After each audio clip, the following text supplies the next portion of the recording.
पुत्र से और उनकी बेटी से भी कई बार मिलने का दिल्ली में मुझे मौका मिला। तो पिताजी का जो गुण है उसके दोनों पुत्रों में, बच्चियों में भी हमको लगता है समाहित है। क्योंकि व्यापार तो कर नहीं रहे हैं, राजनीति कर रहे हैं। और जो व्यक्ति दुनिया से, उनसे हम लोग सीखे हैं। कई लोगों के वो गुरु रह चुके थे शरद यादव जी। और उन बाल बच्चा का तो पालन पोषण उन घरों में हुआ है।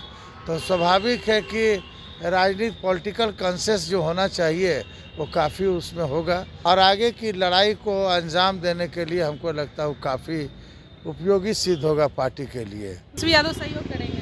तेजस्वी यादव तो सबको सहयोग करते हैं। लालू प्रसाद यादव जी ने भी कार्यकारी अध्यक्ष बनाया इनको, आपको पता है। अब हमको लगता है कि वो आ जाएंगे अब, क्योंकि अब शरद जी नहीं हैं तो हमको लगता है कि उनकी विरासत को संभालेंगे। उनकी बेटी तो आ ही गई थी, अब इनके बेटा का जो सवाल है तो हम लोग को लगता है कि निश्चित रूप से ये राजनीति में आएंगे और सफल होंगे। नमस्कार, आप देख रहे हैं लाइव बिहार। मैं आपके साथ रूपम।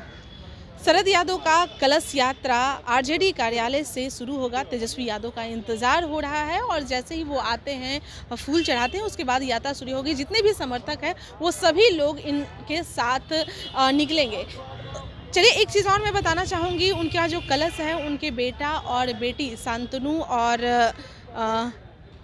सुहासिनी, ये दोनों यहाँ पे मौजूद हैं। ये दोनों यहाँ पे आए हैं। थोड़ा सा उनके बारे में हम जानकारी ले लेते हैं, क्योंकि बहुत जो लोग हैं वो उनकी जानकार हैं। उनके बारे में हम जानते हैं, क्योंकि सुहासिनी जो है वो विधानसभा का चुनाव भी लड़ी थी। तो शरद यादव के बेटा और बेटी, तो जाहिर सी बात है कि उनके जैसा राजनीतिक भी वो दोनों ज़रूर होंगे। और अगर चुनाव में बहुत अच्छे से आते हैं तो जाहिर सी बात है बहुत अच्छे लोगों की वो दांत खट्टे कर सकते हैं।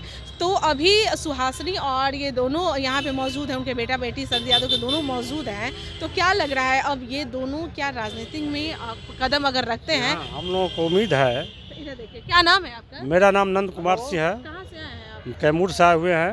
हम प्रखंड अध्यक्ष हैं, कुदरा प्रखंड के प्रखंड अध्यक्ष हैं। हम सर्वप्रथम अपने नेता शरद यादव जी को श्रद्धांजलि अर्पित करता हूं। शरद यादव जी जनता दल का जब गठन हुआ था, उनकी अगुवाई में गठन हुआ था। और जनता दल के 89 में सबसे बड़े युवा नेता शरद यादव जी थे। और हम लोग को प्रेरणा रहे हैं। देवीलाल के ज़माने में शरद और देवीलाल जी की पूरे भारत में जोड़ी धूम मचाई थी राजनीति में। आज शरद जी नहीं रहे, जो राजद परिवार को जो अपूर्णीय क्षति हुई है उसको पूरा नहीं किया जा सकता है।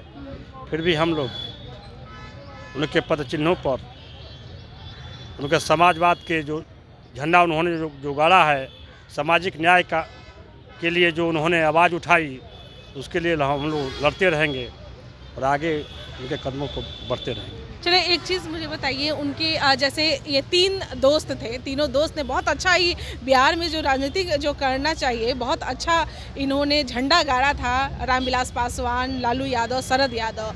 अब उन तीनों के आप तो देख ही रहे हैं कि दोनों के बेटे यहाँ पे राजनीति में आ गए हैं, लेकिन शरद यादव के बेटे नहीं, बेटी आई है। तो देखिए, ऐसा थोड़ो है कि राजनीति में केवल बेटा ही आएगा। जैसे अगर इंजीनियरिंग के बाद भी आ सकते नहीं, आ सकते हैं। मैं तो रुचि की बात है, इंटरेस्ट की बात है। अब जिसको जिस चीज़ में इंटरेस्ट हो जाए। तो उनकी बेटी तो चुनाव भी लड़ चुकी है ना, वहाँ से दिल्ली से कांग्रेस के टिकट पर चुनाव लड़ी थी विधानसभा का। तो उनको रुचि है, इंटरेस्ट है। और कोई ठीक नहीं है, उनके बेटा जो इंजीनियर हैं वो भी आ सकते हैं राजनीति में। तो राजनीति में तो अब हमको लगता है कि वो आ जाएंगे अब, क्योंकि अब शरद जी नहीं हैं तो हमको लगता है कि उनकी विरासत को संभालेंगे, है ना। क्योंकि देखने को भी मिला है, जैसे चिराग पासवान को उतना इंटरेस्ट नहीं था। लेकिन जैसे ही रामविलास मतलब गुजरे, उसके बाद प्रॉपर्ली यहाँ पर चिराग पासवान आ गए हैं। तो चिराग पासवान तो देखिए, उनके रहते हुए, रामविलास जी के तो रहते हुए ना पार्लियामेंट के मेंबर बन गए थे, लोकसभा के मेंबर बन गए थे। और वो रामविलास पासवान जी नहीं चाहते थे कि एनडीए के साथ हम जाएं। ये चिराग पासवान जो है वो कहे, उनको कन्विंस किए कि नहीं, चलिए एनडीए के साथ चलिए। तो चिराग पासवान तो इंटरेस्टेड थे, पहले से ही थे। वो तो फिल्म में थे, फ्लॉप वो क्या हुआ क्या नहीं हुआ, लेकिन रामविलास जी के रहते हुए वो तो राजनीति में आ गए। लेकिन उनकी बेटी तो आ ही गई थी, अब इनके बेटा का जो सवाल है तो हम लोग को लगता है कि निश्चित रूप से ये राजनीति में आएंगे और सफल हों। गांधी जी भी यहाँ पे मौजूद हैं, हम इनसे भी बात कर लेते हैं कि क्या लगता है सर, उनके बेटा बेटी शरद यादव के बेटा बेटी भी अब पूरे तरीके से चुनाव में अब मस जाएंगे? देखिए, शरद यादव जी वाकई में सामाजिक न्याय के एक बड़े योद्धा थे। लड़ाइयाँ कई इनके द्वारा लड़ी गई, गरीबों के हित के लिए, सामाजिक न्याय के उत्थान के लिए। मैं उनका जो पुत्र से और उनकी बेटी से भी कई बार मिलने का दिल्ली में मुझे मौका मिला। जो पिताजी का जो गुण है उसके दोनों पुत्रों में, बच्चियों में भी हमको लगता है समाहित है, और आगे की लड़ाई को अंजाम देने के लिए हमको लगता है वो काफ़ी उपयोगी सिद्ध होगा पार्टी के लिए।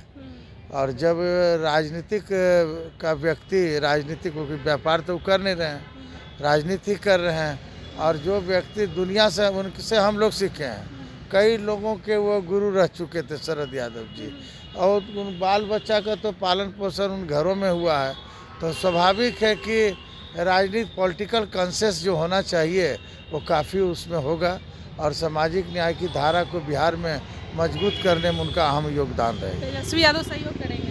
तेजस्वी यादव तो सबको सहयोग करते हैं। लालू प्रसाद यादव जी ने भी कार्यकारी अध्यक्ष बनाया इनको, आपको पता है। हाँ, काफ़ी रामविलास पासवान मित्र भी कहा जाए और एक सहयोगी कहा जाए, एक सहयोगी के रूप में पार्टी को मजबूत करने में इनकी भी अहम भूमिका थी। तो आपने सुना, आरजेडी में जितने भी लोग आ रहे हैं, हम हर लोगों से यह जानने का प्रयास किए कि क्या शरद यादव के जो बेटा और बेटी हैं वो राजनीतिक में बहुत अच्छे से मज जाएंगे।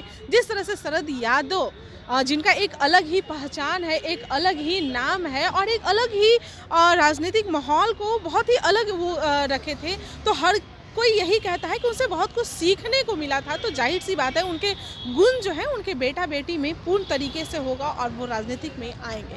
चलिए, अभी के लिए इतना ही। बने रहें लाइव बिहार के साथ। धन्यवाद।